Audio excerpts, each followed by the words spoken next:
একটা চরম সত্যি কথা কি জানেন? ভাগ্য হচ্ছে এই পৃথিবীর সবচেয়ে বিশুদ্ধ সত্য। কারণ ভাগ্যে যা লেখা আছে সেটা কেউ আটকাতে পারবে না। বছর ঘুরবে, দেরি হবে, সময় লাগবে, কিন্তু আপনার ভাগ্যে যা আছে সেটা আপনি পেয়েই থাকবেন। এখন আমি বুঝতে পারি আল্লাহর উপর ভরসা রাখা আর এই জীবনে যা আছে তাতে নিয়ে সন্তুষ্ট থাকার নামই হচ্ছে জীবন। আসসালামু আলাইকুম, আমি মুসাদ্দিকা। আলহামদুলিল্লাহ আমি ভালো আছি। আশা করি আপনারা সবাই অনেক ভালো আছেন। ভিডিও শুরুতেই আপনারা দেখতে পেরেছেন যে আমি জানালার পর্দা লাগিয়ে নিচ্ছি। আসলে জানালার পর্দাটা অনেকদিন ধরে লাগানো ছিল, তো আজকে চিন্তা করলাম জানালার পর্দাটা একটু খুলে নেই, যেহেতু এটা শুক্রবারের ভিডিও। আর শুক্রবার আমার কাছে মনে হয় একটা ছোট ঈদের মতো। তো ঘরবাড়ি পরিষ্কার রাখলে ঈদ ঈদ ভাইব কিন্তু এভাবেই চলে আসে। তো আপনারা দেখতেই পেরেছেন, আপনাদের সাথে কথা বলতে বলতে কিন্তু আমি বিছানার চাদরটাও বিছিয়ে নিয়েছি আর বালিশগুলো জায়গা মতো রেখে দিয়েছি। শুধু বিছানা গোছালেই তো হবে না, চারোদিকের জিনিসপত্রও তো গুছিয়ে নিতে হবে। তো এখানে কাপড় চোপড় অনেক কিছু ছড়িয়ে ছিটিয়ে ছিল, সবকিছুই গুছিয়ে নিচ্ছি।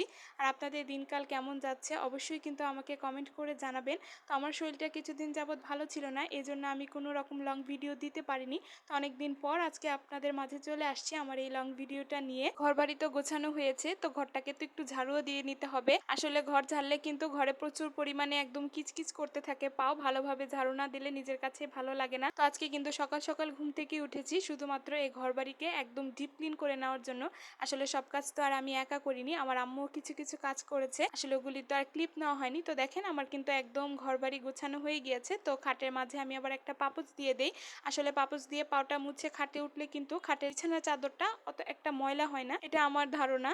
আপনাদের কিরকম ধারণা সেটা তো আমার জানা নেই, অবশ্যই আমাকে জানাবেন। তো আমি এরই ফাঁকে কিন্তু নাস্তা টাস্তা সব কমপ্লিট করে নিয়েছি। তো আজকে চিন্তা করছিলাম যে শাক দিয়ে মাছ রান্না করব, তো সেই জন্যই শাকটাকে বেছে নিচ্ছিলাম। তো আজকে বাজারে থেকে শাকই আসছে, তো পুঁই শাক এনেছে। তো পুঁই শাকটাকে আমি একটু একটু করে বেছে নিচ্ছিলাম। আসলে আপনারা কিন্তু জানেন শাক পাতা বাছতে কিন্তু অনেক সময় লাগে। এভাবে মাছ মাংস রান্না হয়ে যায়, কিন্তু শাক পাতা বাছতে খুবই সময় লাগে। তো আমি তাড়াতাড়ি করে বেছে দিচ্ছিলাম আর আম্মুকে বলছিলাম তুমি মাছটা বেছে নাও। আসলে ছোট মাছ বাছতেও সময় লাগে। আজকে চিংড়ি মাছ দিয়ে পুঁই শাকটাকে রান্না করবে। তো চিংড়ি মাছ ছোট চিংড়ি ছিল, সেটা কুচু চিংড়ি দিয়ে কিন্তু পুঁই শাক খেতে খুবই ভালো লাগে। তো দেখেন এখানে আমার আম্মু ভালোভাবে শাকটাকে ধুয়ে নিচ্ছে। তো সিঙ্কের মধ্যে বেশি করে পানি জমিয়ে তারপর শাকটা ধুচ্ছে। আসলে শাক ধুতেও কিন্তু অনেক সময় লাগে। তো ধোয়া কমপ্লিট করে শাকটাকে ঝরিয়ে দিয়েছে, তারপরে একটা প্যানের মধ্যে তেল দিয়ে তারপরে এর মধ্যে মাছ দিয়ে দিয়েছে। আসলে আমরা প্রথমে চিংড়ি মাছটাকে ভেজে নেই, তারপরে মশলা দেই। আমরা মশলা দিয়ে মাছটা দেই না অন্য অন্য মাছের মতো। তো দেখেন মাছটা একদম ভাজা হওয়ার পর কিন্তু এখানে গুঁড়া মশলা দিয়ে পানি দিয়ে এটাকে ভালোভাবে কষিয়ে নিতে হবে যাতে তেল উঠে যায়। আমার কাছে কিন্তু শাকের মধ্যে পুঁই শাকটা খুবই পছন্দ। আসলে আমি শাকসবজি অত মজা করে খাই না, কিন্তু পুঁই শাক আমার খুবই একটা ফেভারিট শাক। তো দেখেন আমি আর বাকি ক্লিপ নিতে পারিনি, এটাই হচ্ছে শাকের ফাইনাল লুক। তো রান্নাবাড়ি সব কমপ্লিট করে একদম ফ্রেশ ট্রেশ হয়ে দুপুর হয়ে গিয়েছে, খাবারের টাইম।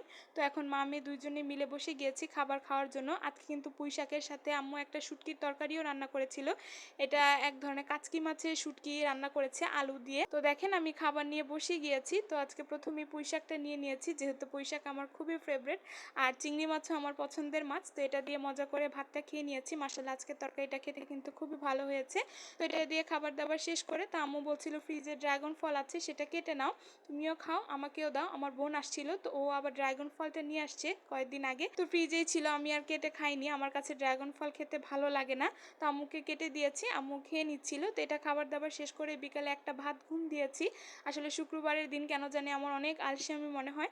তো সন্ধ্যাবেলা কিছু খেতে ইচ্ছে করছিল না, তো বিস্কিট ছিল, ডয়ার খুলে দেখি, তো এই বিস্কিটটাই খেয়ে নিচ্ছি।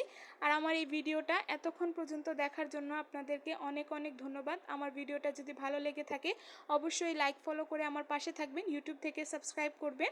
তো আসসালামু আলাইকুম, এখানেই শেষ করছি।